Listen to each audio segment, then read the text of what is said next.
Picture this. You spend your whole life trying to be enough. Enough for your family, your friends, your boss, your partner. You try to say the right things, wear the right mask, follow the script you never wrote. Every move you make is shaped by silent expectations that don't even belong to you. You fear being judged, rejected, misunderstood. And little by little, you forget who you were before the performance began. But what if the real problem isn't failure, or weakness, or not trying hard enough? What if the very act of caring too much is what's been holding you back? What if the real freedom, the kind that brings peace, confidence, and real power, doesn't come from controlling everything, but from letting it all go? Michel de Montaigne, a man far ahead of his time, explored this exact paradox. His philosophy wasn't abstract, it was personal, deep, raw, a call to strip away the noise and return to something more honest. He challenged everything we assume about identity, success, and the pressure to perform. And what he discovered was simple but profound. When you stop trying to be what others want, everything finally starts to align. So ask yourself, how much of your anxiety comes from trying to live a life that isn't even yours? How often do you shrink just to fit in? How many moments have you lost worrying about things that in the end don't matter? This isn't about giving up. It's about letting go of what was never yours to carry, letting go of the fear, the overthinking, the need to constantly prove. Because when you stop caring about what doesn't matter, you finally make room for what does. And when that happens, life begins to flow. 1. The trap of external validation. Most people don't even realize they're doing it, but they wake up every day trying to be seen, not for who they are, but for how well they match what others expect. It starts small, dressing a certain way, adjusting your opinions to fit in, holding back truths just to avoid conflict. Over time, it becomes a silent addiction. You begin to believe your worth comes from outside, and the more you feed that belief, the emptier you feel inside. You see it everywhere.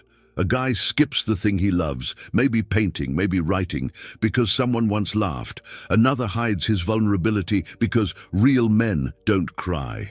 He walks through life armored, thinking it's strength, but it's not strength, it's fear dressed up. Montaigne saw how dangerous this game was, because every time you chase approval, you lose a piece of yourself in the process. You become a stranger to your own reflection. So, what's the way out? You stop asking the world to clap. You stop holding your breath, waiting for a like, a compliment, a nod of validation.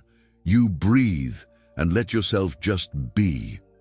Sure, the world might not applaud your detachment, but suddenly you realize you don't need it to.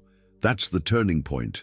The moment you stop outsourcing your value, you reclaim something far more precious, your authenticity. And strangely, once you drop the performance, people begin to notice. Not everyone, but the right ones, the ones who don't need the mask, the ones who see the quiet strength in your surrender. And maybe, just maybe, that's when you begin to wonder what else you've been chasing for the wrong reasons. 2. The power of authenticity. Let's be real, there's something magnetic about a man who's comfortable in his own skin. He walks into a room, not trying to prove a damn thing. And yet people pay attention. Why? Because authenticity speaks louder than words ever could. It doesn't need to be flashy. It doesn't need to be loud. It just needs to be real. And Montaigne? He knew that when you stop trying to perform, life becomes a whole lot simpler and a lot more powerful. Think about the last time you bit your tongue to fit in, or the time you exaggerated something just to sound impressive. It's exhausting, isn't it? Pretending chips away at your self-respect. But when you drop the act, even a little, you create space for real confidence to breathe. Try this. The next time you feel the urge to explain yourself, pause. Say less. Own your truth. You'll be surprised how much respect that silence commands. Authenticity isn't about being perfect. It's about being honest. even when it's uncomfortable. It's choosing to tell your friend, "I'm struggling," instead of pretending everything's fine. It's admitting when you don't know. When you stop fearing how you'll be perceived, you gain something better than approval. You gain freedom. Inner peace doesn't come from being liked. It comes from liking who you are when no one's looking. And here's the twist. The less you care about being impressive, the more people are drawn to you. Not because you're trying, but because you're not. Detachment from approval creates space for real connection. And the moment you taste that, you start wondering what else you've been holding on to just to look good. 3. Letting go of control. Here's the thing nobody wants to admit. Control is mostly an illusion. You can plan your day down to the second, but one unexpected phone call or one traffic jam can throw it all out the window. Still, we try. We grip. We force. We obsess. Why? Because control gives us the illusion of safety. Montaigne saw through that illusion. He understood that surrender isn't weakness, it's wisdom. Ever tried to control the outcome of a conversation? You rehearse it in your head, try to predict their reactions, maybe even manipulate the mood. But when the moment comes, it never goes exactly how you pictured. And that's the point. Life isn't a script, it's jazz, it flows, and it asks you to dance, not dictate. Letting go means loosening your grip on how things should be and trusting the way things are unfolding. Try this. Pick one part of your life where you're trying way too hard to control everything. Maybe it's your partner, your kids, your career. Step back, breathe. Ask yourself, what would happen if I stopped micromanaging this? You might be surprised. Sometimes, when you stop pushing, the door opens on its own. That's the quiet magic of detachment. It clears the noise so life can move. The strange part. When you surrender control, you often get more of what you truly need. Not because you forced it, but because you stopped blocking it. The fear fades, the pressure lifts, and you start to feel something you haven't felt in a long time. Peace. But that peace has a twin, a lesson that shows up when you're finally okay with not being perfect. 4. Embracing imperfection. Most of us were raised to believe that perfection is the goal. Be the perfect son, the perfect partner, the perfect provider. But here's the truth Montaigne whispered through time. Perfection doesn't exist. It's a moving target designed to keep you tired, anxious, and never enough. And the more you chase it, the more you lose touch with who you really are.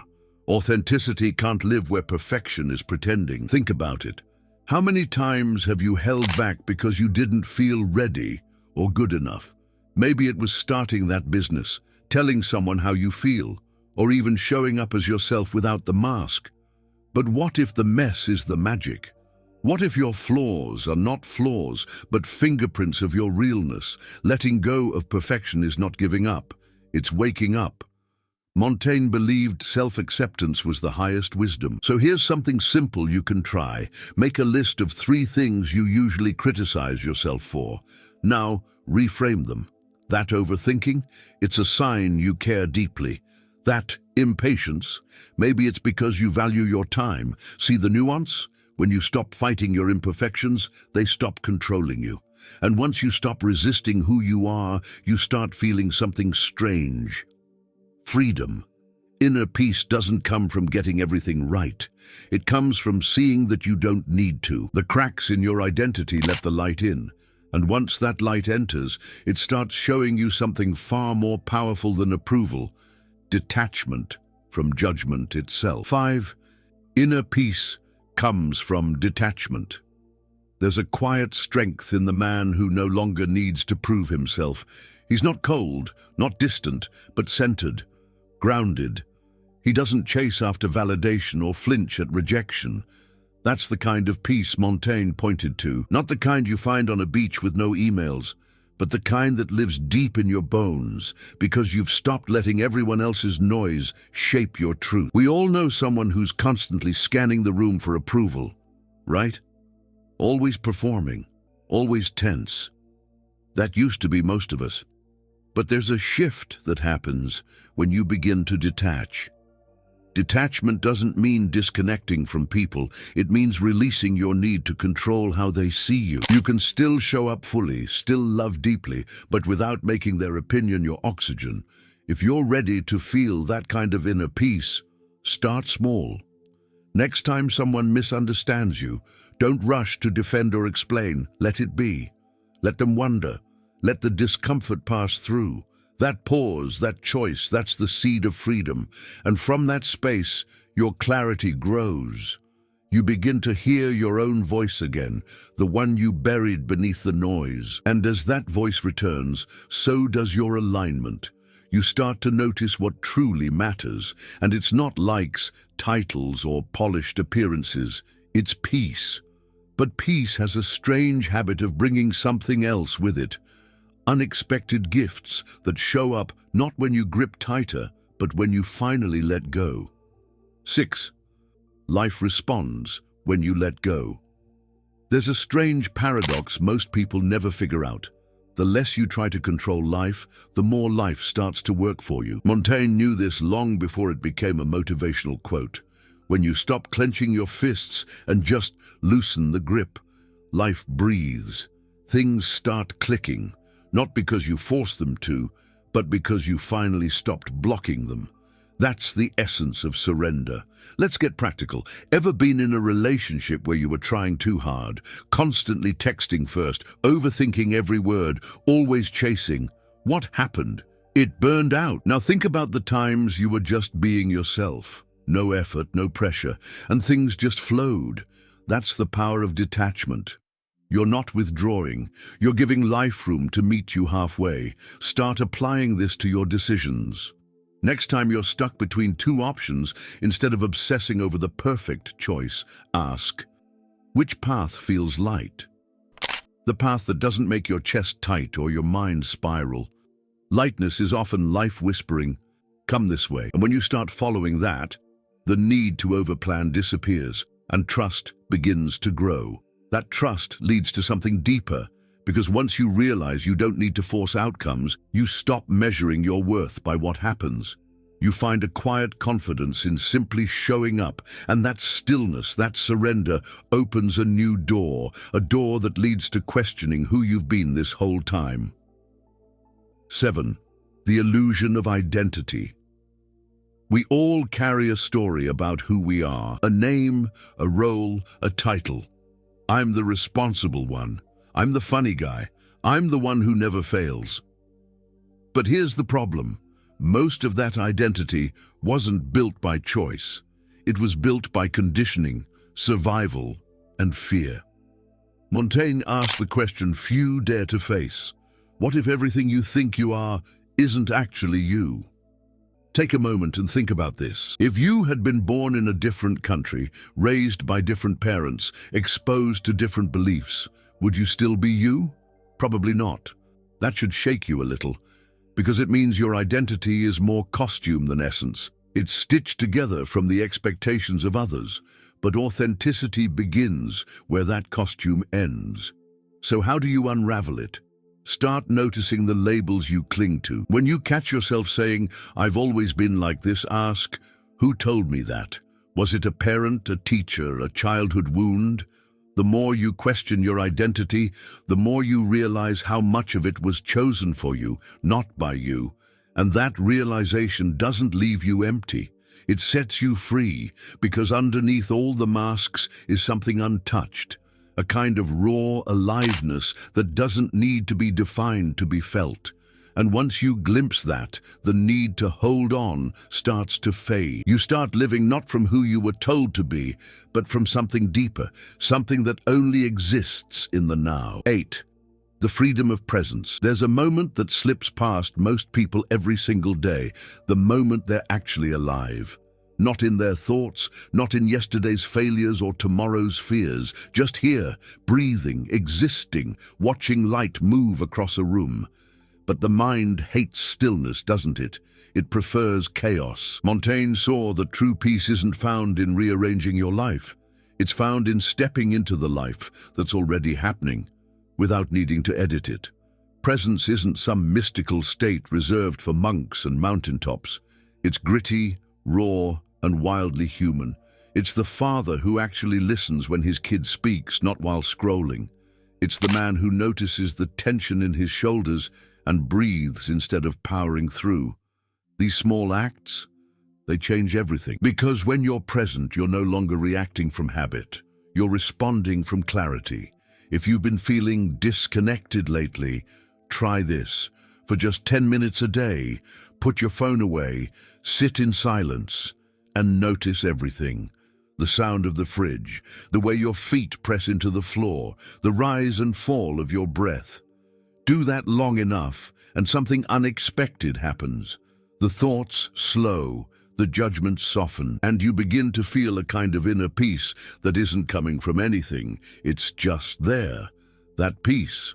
It's not a reward for doing something right. It's what you return to when you stop trying so hard to be somewhere else.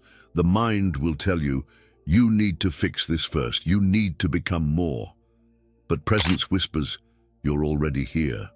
And when you start living from that place, life unfolds without force. Effort becomes ease. And suddenly you're not chasing meaning. You're living in it.